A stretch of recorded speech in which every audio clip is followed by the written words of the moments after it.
All right, let's dive right in, shall we? Today we're taking a deep dive into the biggest stories that really dominated the news in South Africa in 2024. And wow, what a year it was. Yeah, absolutely. Politics, international courts, natural disasters, even Olympic triumphs. It's almost hard to remember it all. Almost. But that's what we're here for, right? Yeah. To sort of break it all down Exactly. Connect the dots, see how everything kind of fits together. and maybe, just maybe, figure out what it all means for South Africa going forward. Now you're talking. So where should we even begin? I mean, there's so much to choose from. Well, how about we rewind back to the beginning of the year? Remember that whole Mkhonto we party Oh thing? yeah, the MK party. That was a real shakeup. I mean, Jacob Zuma, advocate Dalian Mpofu forming a whole new party. Nobody saw that coming. Forget of a political earthquake, right? And it really sort of exposed, I think, some of the fault lines that were already there within the ANC. Totally. I mean, even after getting suspended from the ANC for campaigning for this new MK party, Zuma's popularity, it didn't just disappear.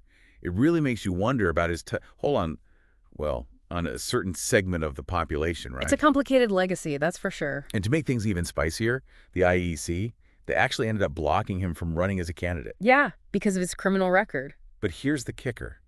Even without being on the ballot, he was still the MK party's star attraction. I mean, talk about a political thriller, right? Right. A leader, fallen from grace, but still wielding this incredible influence. It definitely says something about the dynamics of power and loyalty in South Africa. And then remember, Floyd Shivambu decided to jump ship from the EFF. Oh, yeah.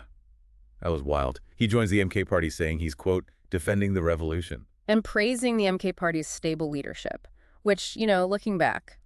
Yeah. It seems like maybe that stable leadership was more of an aspiration than a reality.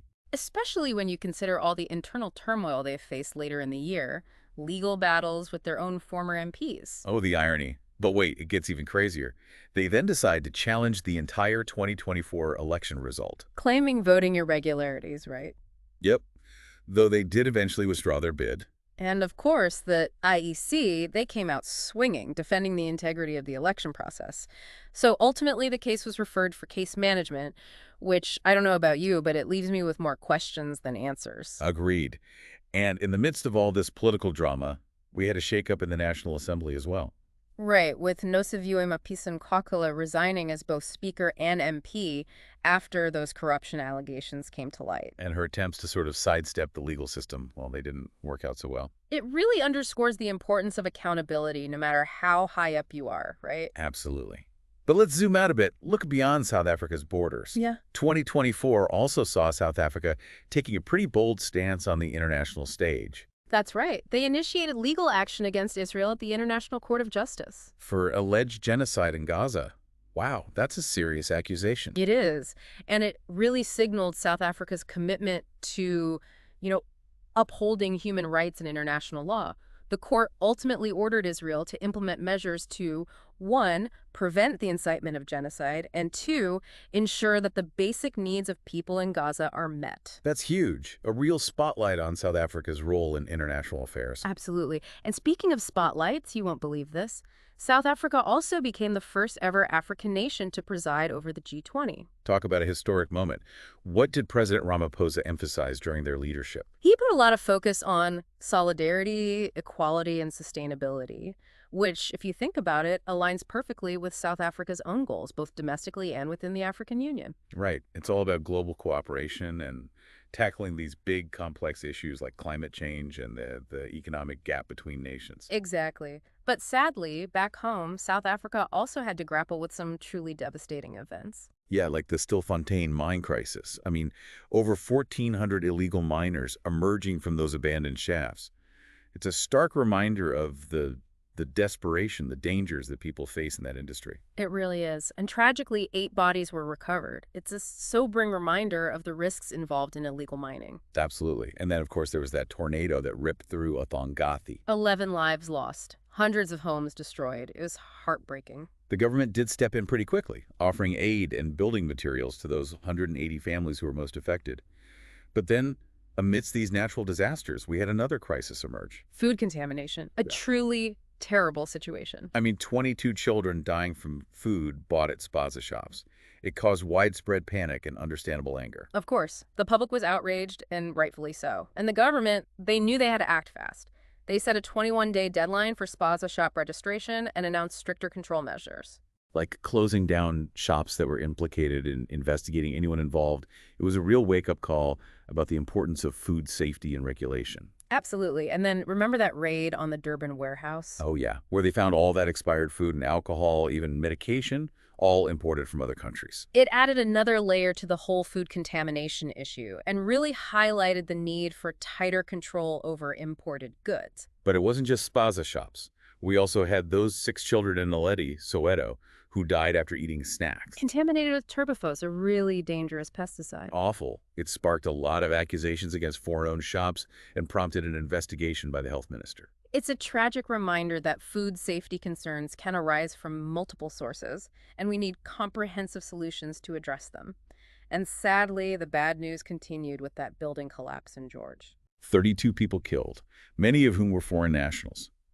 The identification process was incredibly complex, and the efforts to repatriate the victims really highlighted the need for international cooperation in these kinds of situations. And the calls for financial assistance to support the families, it really emphasized that shared humanity we experience during such tragedies. It's a reminder that we're all connected, even in the face of such immense loss.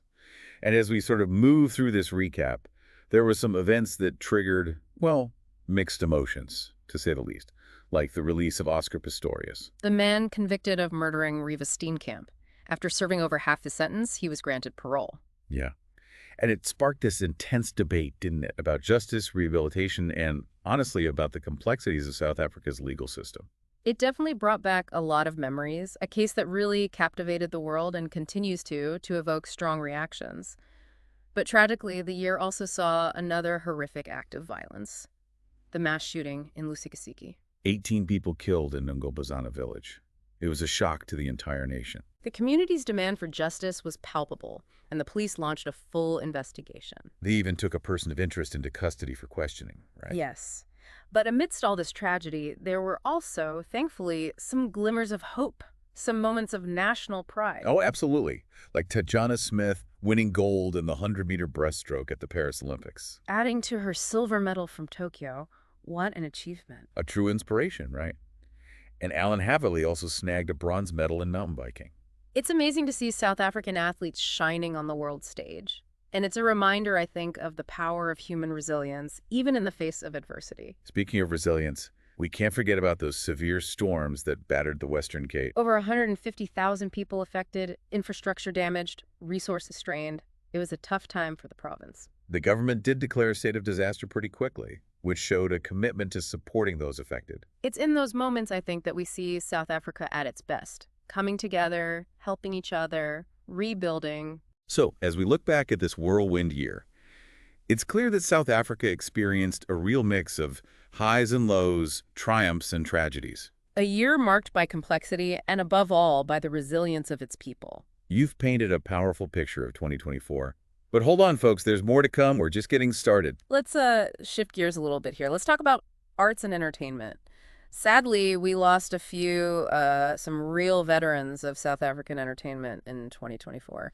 Yeah, it's always tough to look back and remember those who are no longer with us. Who did we say goodbye to this year? Well, in August, we lost Connie Chium, the award-winning actress. Oh, wow, yes. She was in so much. I mean, you think Black Panther, Zone 14, Gamora, such a range. And she was known for being incredibly kind, a real leader in the industry. Yeah, it's always hard to lose someone who brought so much joy and inspiration to others. It sounds like she really, really touched a lot of lives. She did. And then in September, we also lost Pravin Gordhan. Oh my gosh, yes. A huge figure in South African politics, both during the apartheid era and in the democratic government. Really dedicated to public service, and known for his strong stance against corruption. It really felt like the end of an era when he passed away. His contributions to South Africa, I mean, from his activism against apartheid to his roles in the government, they were immense, a real legacy. Definitely.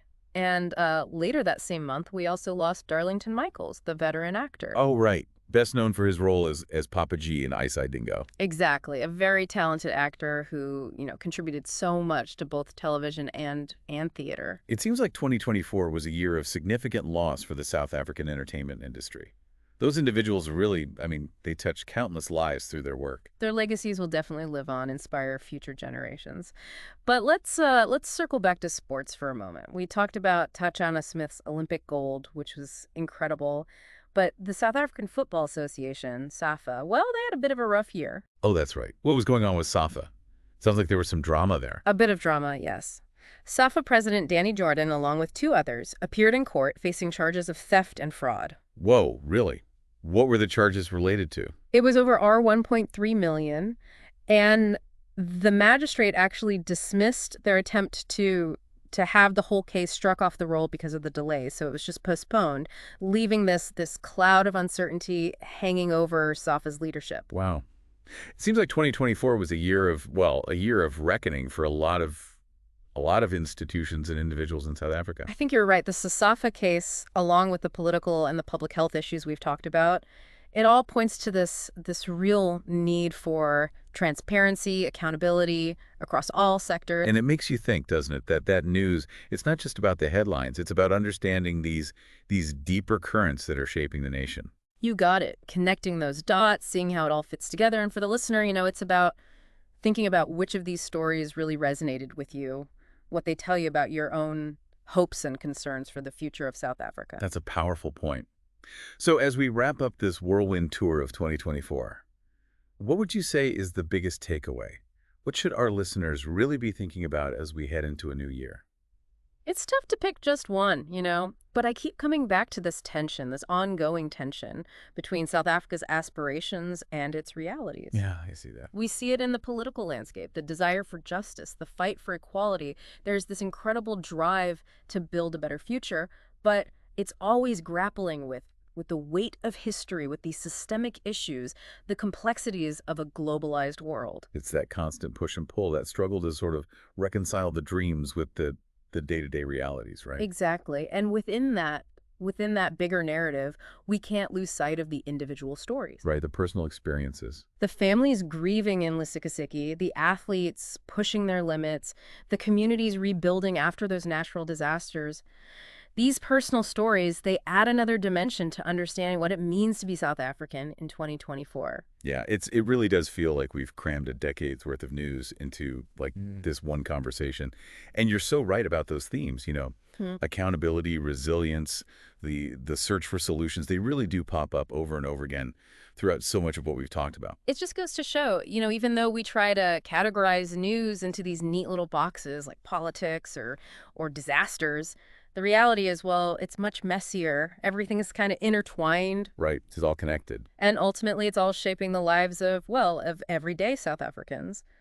So as we sort of wrap up this whirlwind deep dive into 2024, what stands out to you as the biggest takeaway from all these stories? What should our listeners really be chewing on, as we head into a new year? That's a great question. It's a tough one. It is. I mean, there's so much, right? There is, but I keep coming back to this tension, this persistent tension between, I guess you could say, South Africa's aspirations and its realities. Ooh, say more about that. Well, we see it everywhere, right? In the political landscape, the desire for justice, the ongoing fight for equality. There's this powerful, incredible drive to create a better future. But it's always up against the weight of history, the systemic issues, the complexities of just navigating a globalized world. It's that constant push and pull, isn't it? Trying to reconcile the dreams with the often harsh realities of daily life. Mm-hmm. And it makes me think about, within all these huge events, these big stories, there are all these individual stories, these personal experiences. Exactly, like the families grieving in Lusikisiki, the athletes pushing themselves to the limit, the communities coming together to rebuild after those terrible storms. Their stories, I think, they add this whole other layer to what it means to be South African in 2024. And it's why I think the most important question for you, the listener, is this. Which of these stories, which of these events really resonated with you? And what does that tell you about your own hopes, your own anxieties, about the future, about your own role in shaping what South Africa becomes? Wow, that's a really powerful thought to end on. It reminds us that news isn't just something we passively consume. It's a reflection of who we are, both as individuals and as a nation. And as we move forward, as we head into this new year, it's really up to each of us to engage with these stories, to learn from them, and to play our part in Yeah. building the South Africa we want to see. Fun. Couldn't have said it better myself. Thank you so much for joining us for this deep dive into, well, into a truly remarkable year. Here's to a new year filled with informed engagement, with critical thinking, and with a shared commitment to creating a brighter future for South Africa.